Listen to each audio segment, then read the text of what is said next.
Thinking of selling your property and have more questions than answers? Well, you're in luck. And today I'm diving into the top questions that sellers ask me all the time.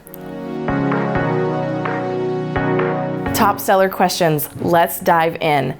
Number 1, is it a good time to sell? That answer has some variables. The first variable being your personal situation, and the second variable being the market. For the first part, sometimes even if the market's not great, maybe you have to sell. You've got a relocation or a change in circumstance, and at that point, you just want to work with your realtor to do the best that you both can. If, however, you've got some flexibility and you don't have to sell, but you're trying to see if it's a good time to sell, then you want to talk about what kind of market you're looking at. In real estate, we judge markets very much on inventory. You hear buyer's market, seller's market, but do you know what it means? What it means is if, for example, we said nobody can list a house after Monday at 5 p.m. This is a hypothetical. But what we would do is assess on Tuesday morning how many houses we have available versus how many buyers are out there. Now, if we assess it and figure out we can go 6 months without running out of houses, then that's a stable market. Where it comes into buyers and sellers is whether you go up or down in inventory. In a buyer's market, there's more houses than buyers, more than 6 months of inventory. If you swing the pendulum in the other direction, which is less than 6 months of inventory, that's a seller's market. That means there's way more buyers than there are houses, and you've got the power. And a seller's market is a really great time to sell your home because you're probably going to end up with multiple offers, you'll sell for the highest and best price, and you may even luck out and get buyers who aren't going to have any contingencies like appraisal or inspections. So if you've got the choice, that seller's market is really the best time to go. Number 2, how long does it take to sell a house in my neighborhood? Real estate is very specific to location. What's happening in Florida could be different from what's happening in New York or Michigan or Texas. But when you're selling your property, you want to get really hyper-local, even down to your specific subdivision, because even in a city, there are differences from one side to the next. What you and your realtor should be working on is looking at the comps, comparable sales, in your area. And a really good indicator are the days on market. For example, if 4 houses have sold in your neighborhood in the last 6 months, how long did it take them on average to go from sign in the ground to closed? That's going to give you a very realistic expectation of what should happen when you list. If it's a super hot market and houses are going under contract the first weekend they list, average days on market's probably somewhere between 30 and 45 days. If things have slowed down a little bit, or perhaps you have a very unique property, it may take a little bit longer to sell, and it's always good to have those expectations right up front. Number 3, can I just sell it myself? It's a free country. You can do whatever the heck you want. If you want to do a FSBO or for sale by owner, you have every right to. But I can tell you, more than likely you're going to leave money on the table. And it doesn't matter if it's a seller's market or a buyer's market. In a seller's market where properties are hot and selling fast, it's a really good idea to have a professional because they're going to make sure you don't leave any money on the table. The statistics show over and over and over again how on average a for sale by owner sells less than a realtor marketed property. And it usually sells for about 6 to 10% less. So you've basically put all the work on your plate and you didn't even really save the commission. And when the market is hot, you want to make sure you've got an agent who's negotiating the best price for you. You want to make sure you're getting multiple offers. You want to make sure that you're asking those buyers to come with their highest and best. If you've never done it before, you don't know what you don't know, and it's going to cost you.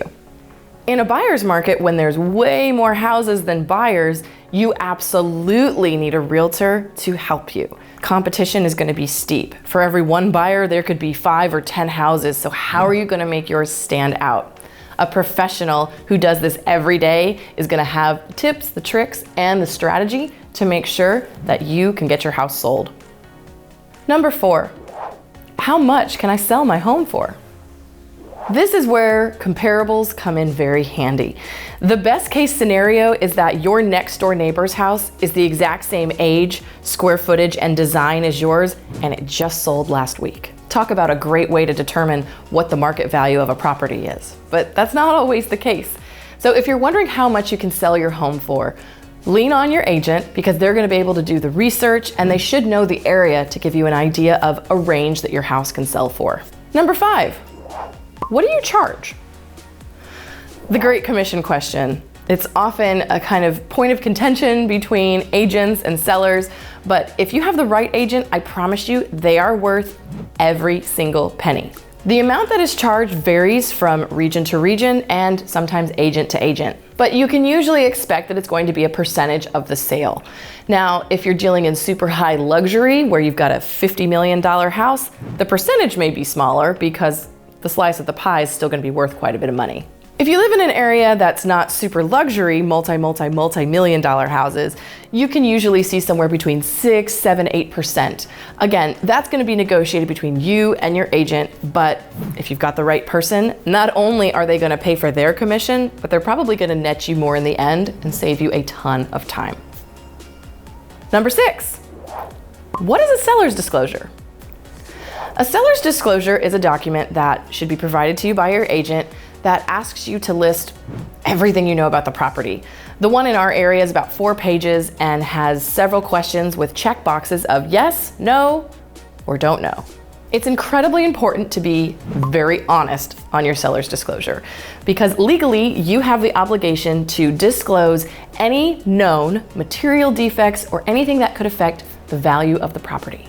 Now, if you actually don't know, that's okay, because you only can disclose things that you know about. But just make sure you're very honest and upfront so that you don't get into any legal trouble. Now, be sure to stay tuned for the rest of the tips because they're just as important as the first few. But if you want more information about the seller's disclosure and the possible legal ramifications, don't miss my video on how to avoid a $25,000 mistake. Number 7, what do I need to do to get my home ready to sell? The answers to that are going to vary depending upon the kind of property that you have.